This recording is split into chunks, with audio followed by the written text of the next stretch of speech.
আসসালামু আলাইকুম। আজকে আমি কোনো প্রকার সিক্রেট টিপস ছাড়াই হটপটে মিষ্টি দই তৈরি করে দেখাবো।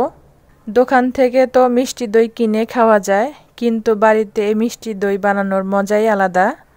কি পদ্ধতিতে দই তৈরি করলে মিষ্টি দই একদম দোকানের মতোই হবে, সেই রেসিপিটা আপনাদের সাথে শেয়ার করব। তো চলুন কথা না বলে মূল রেসিপিতে চলে যাই। আজকে আমি 1 লিটার দুধ দিয়েই দই তৈরি করে দেখাবো। তবে আপনারা একই নিয়মে দুধ বাড়িয়ে কমিয়ে দই বানাতে পারবেন।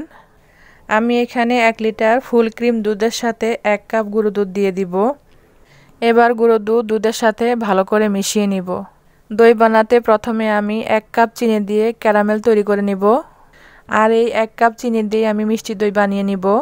এতে করে ফরেস্টভাবে মিষ্টি দইয়ের স্বাদ পাওয়া যাবে। চিনি যখন ক্যারামেল হয়ে সুন্দর রং ধারণ করবে, যেমনটি আপনারা ভিডিওতে দেখতে পাচ্ছেন, তখন আমি ক্যারামেলের সাথে দুধ দিয়ে দিব। দুধ দেওয়ার পর ক্যারামেলটা শক্ত হয়ে যাবে, এতে ভয়ের কোনো কারণ নেই। দুধ যখন গরম হয়ে যাবে তখন দুধের সাথে ক্যারামেল গলে মিশে যাবে। আর এই ক্যারামেলের জন্য দইয়ের মধ্যে দোকানের মতো সুন্দর কালার চলে আসবে। এবার আমি দুধ কিছুক্ষণ জাল করে নিব। যেহেতু আমি দুধের সাথে গুঁড়ো দুধ অ্যাড করেছি, সেজন্য আমি দুধ বেশি জাল করব না। আমি 1 লিটার দুধ দিয়েই দইটা তৈরি করে নিব। এবার দুধ নামিয়ে ঠান্ডা করে নিব। এখন হটপটের মধ্যে 1 টেবিল চামচ উঁচু করে মিষ্টি দই চারপাশে মিশিয়ে সাইডে রেখে দিব।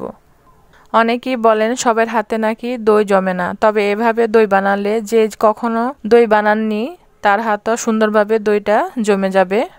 এখানে দুধটা অনেকটাই ঠান্ডা হয়ে গেছে, তবে একেবারে ঠান্ডা হয়ে যায়নি। আমি আঙ্গুল দিয়ে চেক করে নিয়েছি, আঙ্গুল সহ্য হয় এমন গরম আছে।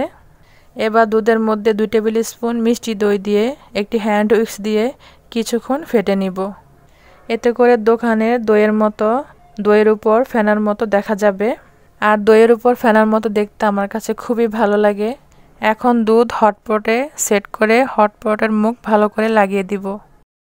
হটপটের উপর আমি একটি পাতলা টাওয়াল দিয়েছি, যদিও এটা না দিলে হতো, আপনাদের দেওয়ার দরকার নেই। 6 ঘন্টা পর হটপটের মুখ খুলে দেখাচ্ছি দইটা কতটা সুন্দরভাবে জমে গিয়েছে। আমি আপনাদেরকে কেটে দেখাচ্ছি দই কতটা পারফেক্ট হয়েছে। আমি তো বলবো আমার এই মিষ্টি দই দোকানের দই থেকে স্বাদে মানে কোনো অংশই কম নয়। আমি এখনও ফ্রিজে রাখিনি। দই ফ্রিজের নর্মাল চেম্বারে রেখে দিলে দইয়ের আসল স্বাদটা পাওয়া যাবে এই গরমে। ফ্রিজে রাখার পর এই গরমে মিষ্টি দই খেতে আরও বেশি ভালো লাগবে। আশা করি আমার এই রেসিপি আপনাদের কাছে খুবই ভালো লেগেছে আর সহজও লেগেছে। যদি ভালো লেগে থাকে তাহলে আমার পেজটিকে ফলো করে শেয়ার দিয়ে দিবেন, আর ইউটিউব থেকে দেখলে সাবস্ক্রাইব করে দিবেন। তো দেখা হবে নতুন কোনো রেসিপিতে। আল্লাহ হাফেজ।